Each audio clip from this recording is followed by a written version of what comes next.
to Orlando and the Republican presidential debate. We're partnering, easy for me to say, with Google and the Florida Republican Party. Now to the topic of foreign policy. And all night we've been showing you these word clouds. Take a look at this one. All the searches on foreign policy, Israel is the biggest word. These are actually the words used in questions. And that brings us to our first question.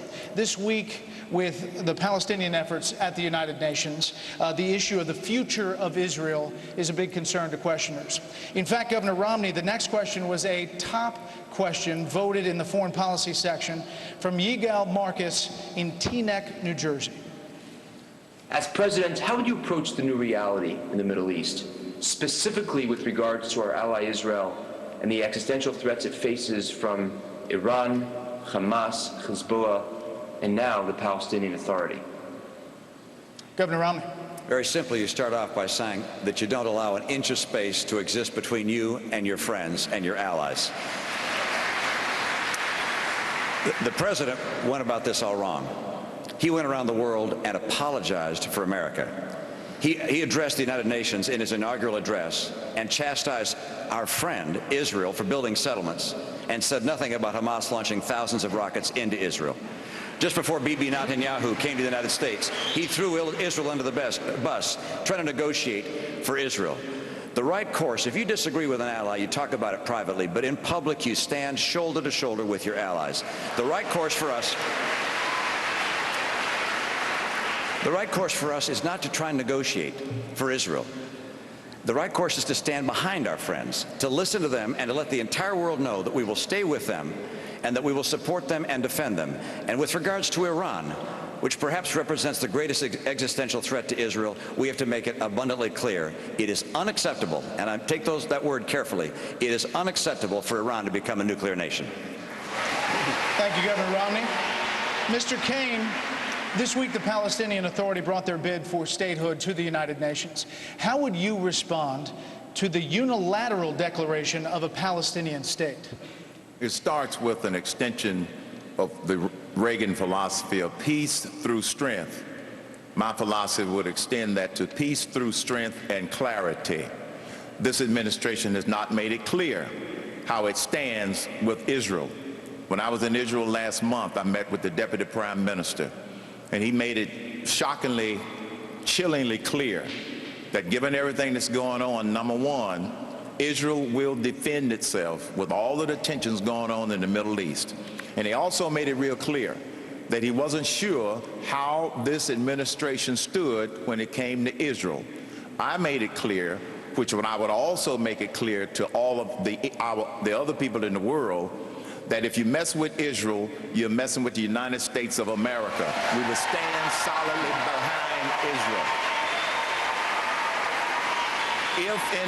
If in fact it was clear to the Palestinians where the United States stood, they might have had second thoughts about trying to pull such a move without negotiating with Israel. Mr. Cain, thank you. Here's a comparison of searches on Google for Israel, Pakistan, and Afghanistan over the past few years. You can see the lines here. Israel dominates the searches except for a few critical moments in time for Pakistan, which brings us to this. Governor Perry, if you were president and you got a call at 3 a.m. telling you that Pakistan had lost control of its nuclear weapons at the hands of the Taliban, what would be your first move?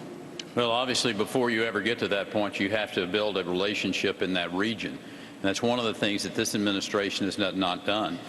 Yesterday, we found out through Admiral Mullen that Haqqani has been involved with, and that's the terrorist group directly associated with the Pakistani country. So to have a relationship with India, to make sure that India knows that they are an ally of the United States. For instance, when we had the opportunity to sell India the upgraded F-16s, we chose not to do that.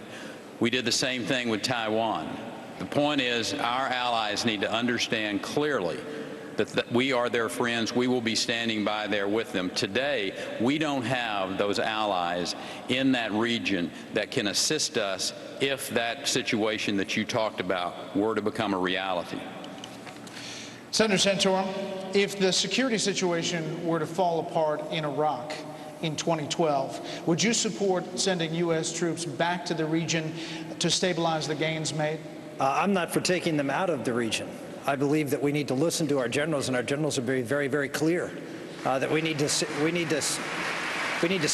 continue to stabilize the Iraqi government wants and needs our intelligence in particular, needs force protection. We need to have anywhere, I'm hearing numbers of 20, 30,000 troops potentially to remain in Iraq, not indefinitely, but to continue to make sure that this is a stable transition. This is the difference between Congressman Paul, Governor Huntsman, Governor Perry, and myself when it comes to this issue. I stand up and say that when we engage in Iraq and Afghanistan, we engage because we want to be successful. We want victory. We want to have accomplished a national security objective for this country, to make sure that we are safer. We're not on a political agenda to withdraw troops. So the first thing is to make sure that we secure success. To answer the question on Pakistan, which I'm not too sure was answered, the bottom line is that we should be establishing relationships in Pakistan with allies of ours, folks like relationships with President Musharraf, who we had in the past, with others in that country. So if in fact something like that would occur, we could work in concert to make sure that coup could be overturned and make sure that those nuclear weapons do not fall into those hands. But working with allies at that point is the last thing we want to do. We want to work in that country to make sure that the problem is diffused. Speaker Gingrich, many of the foreign policy questions we received had directly to do with the U.S. economy as well when it came to the topic of foreign aid. Butch Russell had the top voted video question in the section of foreign policy. When are we going to get someone in the White House that can stand up to these other countries and say, you're not getting any more of our money?